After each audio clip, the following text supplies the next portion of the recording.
everyone. I just want to share to you about Philippines for Christ Ministry.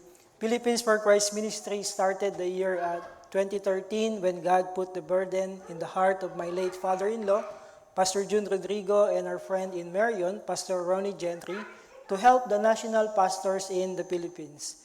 Philippines belong to the third world country, and our national pastors really needed the support because they are full-time in the ministry. And the Lord used my father-in-law and my mother-in-law to go to a lot of churches. They traveled to a lot of places, a lot of hours to raise support for the national pastors in the Philippines. And the Lord blessed the ministry, blessed the work, and it started to support 30 national pastors.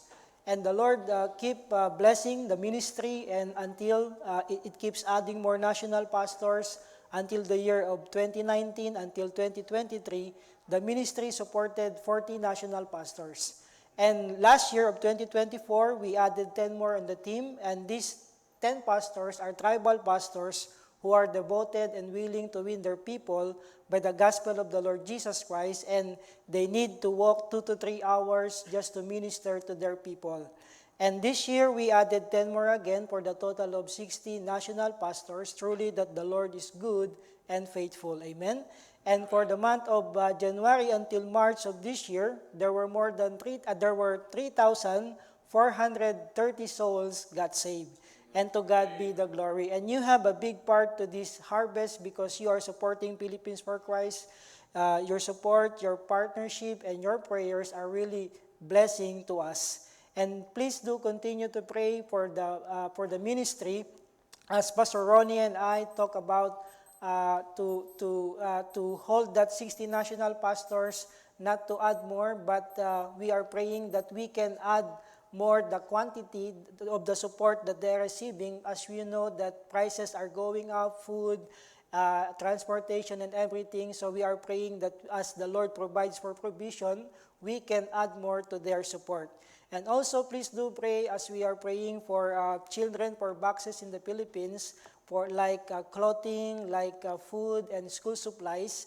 Because in the Philippines, if you send your children to school, you need to provide for everything. Unlike here, you have school bus and the government provides for everything. So, and also, we are praying for Bibles that will be sent especially for those who are newly converted, that they have their own Bible to read and grow with the Lord Jesus Christ. And also for the family, please do pray for us as we are applying for our green card this year, as the Lord will make a way for His provision. So please continue to pray for us. So this morning, if you have your Bible, please open up in the book of Philippians chapter 3, verse 12 to 14.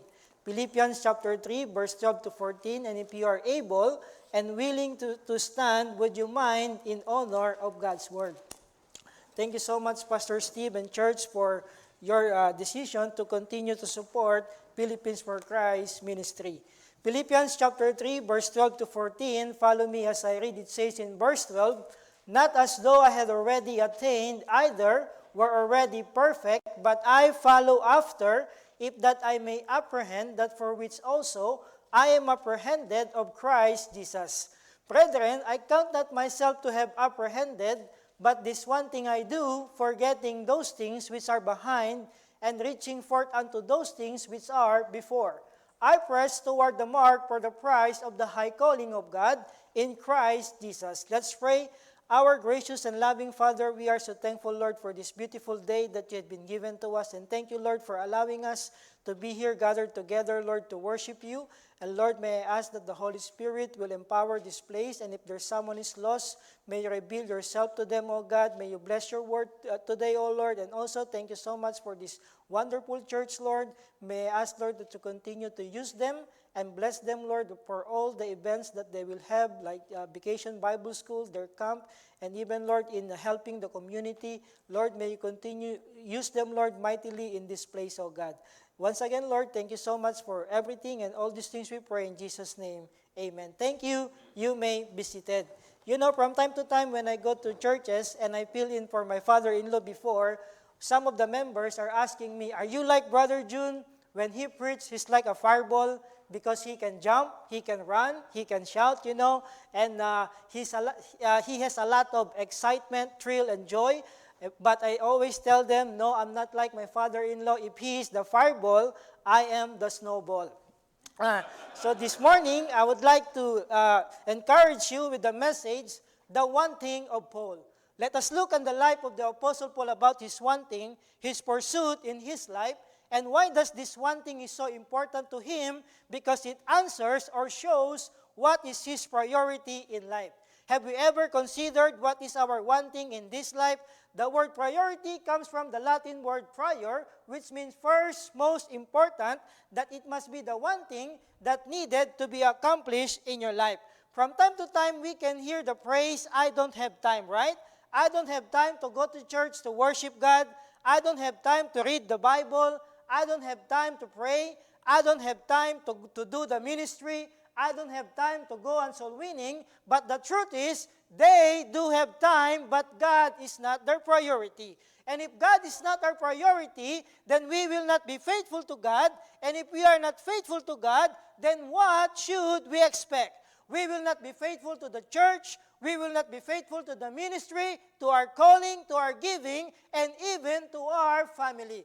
Do you value God in your life? If you say that you value God in your life, then He must be your priority. Amen? And the truth is, we only have one life, and our life is compared to a dollar bill. That we can only spend it once. That's why it's very important for us to spend it wisely in order for us to don't have regrets in this life. And the life that we live here on earth is short, as it says in Job chapter 14, verse 1, that man born of a woman is few of days and full of trouble. Yes, it will be short and full of trouble, but thanks be to God because He promised to His children that He will never leave us nor forsake us. And we know that all things work together for good to them that love God and to them who are the called according to His purpose. Because we believe that with God there is no coincidence with Him, there is no accident with Him, because we know that He is still in the throne and He is still in full control because He is a sovereign God. And if the life that we live here on earth is short, we know that in eternity it will be forever. But the question is, where will you spend eternity? Is it in heaven or is it in hell? We know that because of sin, it brought death to humanity, and we are separated from God, and we know that we cannot do anything to save ourselves. The Bible tells us that we are helpless, we are hopeless, and we are doomed to hell. But thanks be to God because He took the initiative. No one commanded Him, that He sent His only begotten Son, the Lord Jesus Christ, who is God and took the form of man, who lived here on earth, offered His life on Calvary, shed His life on Calvary to give us hope of eternity. Amen? That anyone who will admit that they are lost and done without God, that they will repent from their sin and believe on the Lord Jesus Christ and what He hath done on the cross, will be granted of eternal life. John chapter 3, verse 36, it says there, He that believeth on the Son hath everlasting life, but he that believeth not the Son shall not see life, but the wrath of God abideth in him. Do you have a personal relationship with the Lord Jesus Christ? If not, why not we humble ourselves this morning and we must ask Him to save us this morning. Amen? You know, Steve Jobs, when he went back and took over the Apple company, the first thing he did was he cut down 350 product lines, and it only shows that they have so many products to offer to consumers. For him, priority means focus. You say no to many things and left only with 10 products, and the result was the Apple company became successful. That's why you have Siri today. When you think about the brand Nike, what is their focus? Shoes, right? How about Christians? Christians as part of the body of Christ, we should grow together in the knowledge of our Lord Jesus Christ to be like Him, to be Christ-like. Why? Because we are the light and the salt of this earth. Amen? Because our testimony is very effective in giving impact to the people that lives around us. For Paul, his one thing, his priority was to pursue God's purpose in his life. Just like the chair that we're sitting upon, the very purpose of that is in order for people to sit upon it, right? Same thing with us. There's a purpose why God created us, why He saved us, why we are here in this church, in this community, why we belong to our family, why we are working in our company, and why we are here in this country, we still have a purpose. Amen? Because if not, God will take us into heaven. I thank the Lord because last December, my wife and I had a bad wreck here in Highway 226, and we thank the Lord because we are still alive today, and we still have a purpose to continue Philippines for Christ ministry. In verse 12, Paul said, "But I follow after." It has the picture of pursuit, just like a hunter pursuing their prey. It's like hunting a deer. You know, in the Philippines, we have few deers, but here, you have plenty, right? You can hunt them every year. You can see them from the road from time to time. It will shock you. It will surprise you because it will jump on you. But we Filipinos, yes, we are short.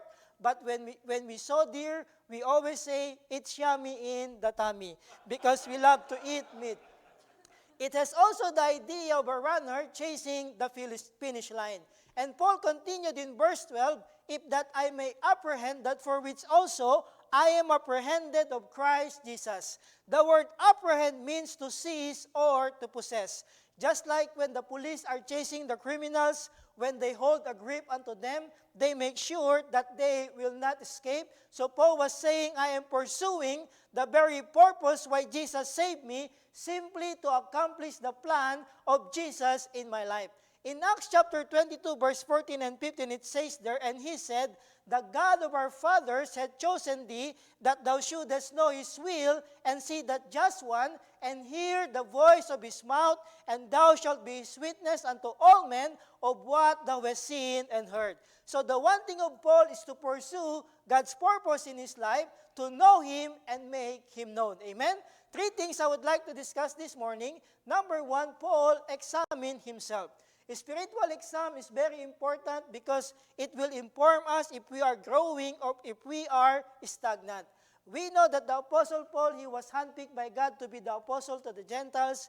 He was chosen by God to record his inspired words, and he was a tremendous preacher and a soul winner. And anyone who will look at the life of the Apostle Paul would come to conclusion that he had already arrived. But this is what he said in verse 12, "Not as though I had already attained either, were already perfect." And in verse 13, he said again, "Brethren, I count not myself to have apprehended." So Paul was saying, I am on my way, but I didn't arrive yet. So Paul knew the truth and was humbled enough to admit that there is still room for improvement in his life, that God is still working in his life.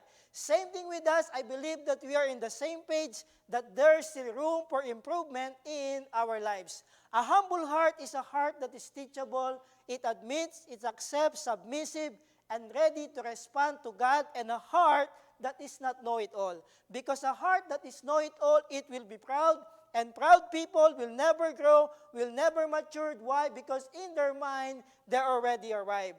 James chapter 4, verse 6, it says here, "But he giveth more grace, wherefore he saith, God resisteth the proud, but giveth grace unto the humble." It is a reminder to us, church, that we are not perfect too, just like the Apostle Paul and other believers are not too. So we must stay humble and not to judge one another, because in the first place, we are not the judge. Amen? And 2 things, if we didn't attain yet, number 1, we will be discouraged and quit, or number 2, we will not be satisfied and humbled enough and strive the more in knowing about our Lord Jesus Christ. You know, the Apostle Paul, when he wrote this epistle, the book of Philippians, probably he was already 25 years as a Christian. And this is what he said in verse 10 of Philippians chapter 3, "That I may know him, and the power of his resurrection, and the fellowship of his sufferings, being made conformable unto his death." Number 2, Paul exercised. In verse 13, he said, "Brethren, I count not myself to have apprehended, but this one thing I do." So focused, single-minded, he said, forgetting those things which are behind. To forget means to cease to be affected by. We all have past failures, sins, mistakes, and even success. And a lot of people are being paralyzed or controlled by their past. Why? Because they were living in their past. They cannot move on. You know, in training an elephant, while the elephant's still a baby, they put a strong chain on the leg of the elephant and connect it to a big stick and stick it into the ground. Why? So that the elephant will not escape. When the elephant grows, it becomes bigger and bigger. You can change that strong chain into a small rope, and still the elephant will not escape. Why? Because they were being imprisoned by experience. And that is what Satan will do to us. He will use our past to control us and paralyze us. And why? Because he doesn't want you to be used by God for His glory and honor. And He will come and whisper to you. He will come and accuse you because He is the great accuser. Or He will use others to pinpoint about your past. And if some person or some people will come to you and pinpoint about your past, you can tell to them, yes, that is true. But I thank the Lord Jesus Christ because I am no longer that person, because Jesus saves me, He changed me, and He gave me a new heart. Amen? You cannot change the past, that's the reality, but you can look as a review, learn from it, and let it go. Let go of the past. It will take away your joy. And Paul continues in verse 13, and he said, and reaching forth unto those things which are before. Christian life is not running backward, it should be running forward. Amen? Reaching our finish line, and our finish line is our physical death, or when the Lord Jesus Christ will come and get us at the rapture. Are you excited that the Lord is coming back? If we say that if we are excited, are you preparing? We know that Paul, he was sold before, and his one thing before is to attack and to destroy the Christians. Until the Lord met him on his way to Damascus, as it says in Acts chapter 22, verse 6 and 7, about noon, suddenly there shone from heaven a great light, shone round about him, and he fell unto the ground and heard a voice saying, Saul, Saul, why hast thou persecutest thou me? Put your shoes on the life of Saul, thinking and believing in your life that you know God and you are doing His will, but here comes the revelation that you are not. What in the world is happening, right? And he said, who art thou, Lord? He knew it is the Lord, but he doesn't know who is the Lord. And the Lord answered him and said, I am Jesus of Nazareth, of whom thou persecutest. So Saul learned the truth that God is full of grace and mercy, that Jesus took the initiative, went on his way to reveal to him that he is the Son of God, that he is the Christ, that he is the Savior, the Messiah, that he died, buried, and rose again, and he is alive forevermore. Amen? And once you know the Lord, you will care for His purpose. In verse 10 of Acts chapter 22, it says there, and I said, what shall I do, Lord? Have we ever asked that question to God? Lord, what do you want me to do with my life? What do you want me to do with the talent that you had been gifted me, with the treasure that you had been entrusted me, and with the time that you are still giving me? Lord, what do you want me to do? And the Lord answered him and said, arise and go into Damascus, and there it shall be told thee of all things which are appointed for thee to do. The word appointed is very important word for a specific task or mission, for Paul to be the apostle to the Gentiles. And I believe that we are appointed to, and what if God appointed you to your lost loved ones? I remember way back 2017 when my wife and I had a chance to visit my hometown, and my wife encouraged me to share the gospel to my relatives and loved ones. And we did share the gospel to them, and some of them believed, and some of them didn't. And I heard a news last March of 2023 that one of my uncle in the Philippines passed away because of heart attack. But I thank the Lord because when I have that opportunity, I grabbed that opportunity and shared the gospel to him, and he received the Lord Jesus Christ as his Lord and Savior. My point is, we will never know when our loved ones will die, and we have a lot of opportunities. In every year, we have birthdays, we have 4th of July, we have Thanksgiving, we have Christmas, and a lot of reunions. Imagine we are sitting together around the table, we are talking to each other, we are eating together and saying, I miss you, and even saying, I love you, right? But if we are not warning them about hell, if we are not sharing to them the gospel of the Lord Jesus Christ, where is the love? Where is the love? You know, are we still kneeling down, begging God, crying to God that God will save our lost loved ones? I hope and I pray that we are still kneeling down. Amen? I remember our grandma, she prayed for our grandpa for his salvation not only 10 years, not only 20 years, 25, but it took her 26 years, and the Lord answered her prayer. Amen? You know, how we see things, that's perspective, and it will impact our purpose. Some people believe in YOLO, right? You only live once, eat, drink, and be merry because tomorrow you die. There is no sense of accountability. But if you believe in Jesus, that there is life after death, that you're created with a purpose, that you're accountable to Him, then you will live for Jesus. Amen? And number 3, and the last, Paul's expectation. In this life and in this world that we are living for, many do get disappointed. Why? Because of expectation.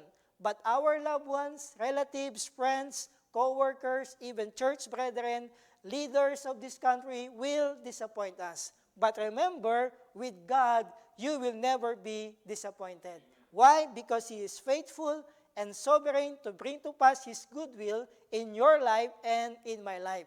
In verse 14, Paul said, I press. The word press means one who in a race runs swiftly to reach the goal with full energy. Because Christian life is not being about lazy, but you will give your best. Amen? Why? Because you are serving the King of Kings and the Lord of Lords. And Paul said, I press toward the mark for the prize of the high calling of God in Christ Jesus. Church, remember that our calling is not an earthly calling, but a heavenly calling. It comes from above because we are called from sin to salvation, from death into life, from darkness into light, from slaves into son, from wanderers to witnesses. Amen? And never forget that in this race, problems will come with our health, with our work, with our family, and even failures. But run the race that is set before you. Why? Because prize will be given at the end. No matter what, at the end of your journey, at the end of your life, Jesus will be standing and waiting for you because your ultimate prize is no other than the Lord Jesus Christ. Amen? You know, Stephen, when he stood and preached at the council in Acts chapter 6, verse 8, and after that, in Acts chapter 7, verse 54 to 56, it says here, when they heard these things, they were cut to the heart, and they gnashed on him with their teeth. But he, being full of the Holy Ghost, looked up steadfastly in heaven, and saw the glory of God, and Jesus is standing at the right hand of God. And he said, Behold, I see the heavens opened, and the Son of Man standing at the right hand of God. Remember the Lord Jesus Christ's baptism, when the heavens were opened and the Father spoke to the Son, and He said, This is my beloved Son, of whom I am well pleased. It's like when Stephen looked up steadfastly in heaven and see the heavens were open and he see the Lord Jesus Christ. It's like the Lord Jesus Christ was telling to him, This is my beloved servant, of whom I am well pleased. Salvation is a gift, and reward is based on what we have done for the Lord. Revelation chapter 22, verse 12, it says here, And behold, I come quickly, and my reward is with me to give every man according as his work shall be. You know, Paul was boldly claimed in Acts chapter 20, verse 26, he said, Wherefore, I take you to record this day that I am pure from the blood of all men. Why?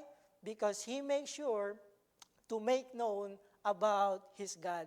That's why he said in Romans chapter 1, verse 16, For I am not ashamed of the gospel of Christ, for it is the power of God unto salvation to everyone that believeth, to the Jew first, and also to the Greek. Because wherever Paul goes, every cities, every synagogues, even in any places, even in court, even in palace, and even in jail, he makes sure to share the gospel of the Lord Jesus Christ. Just like what I've said earlier, our life is compared to a dollar bill. The question is, how much more is left?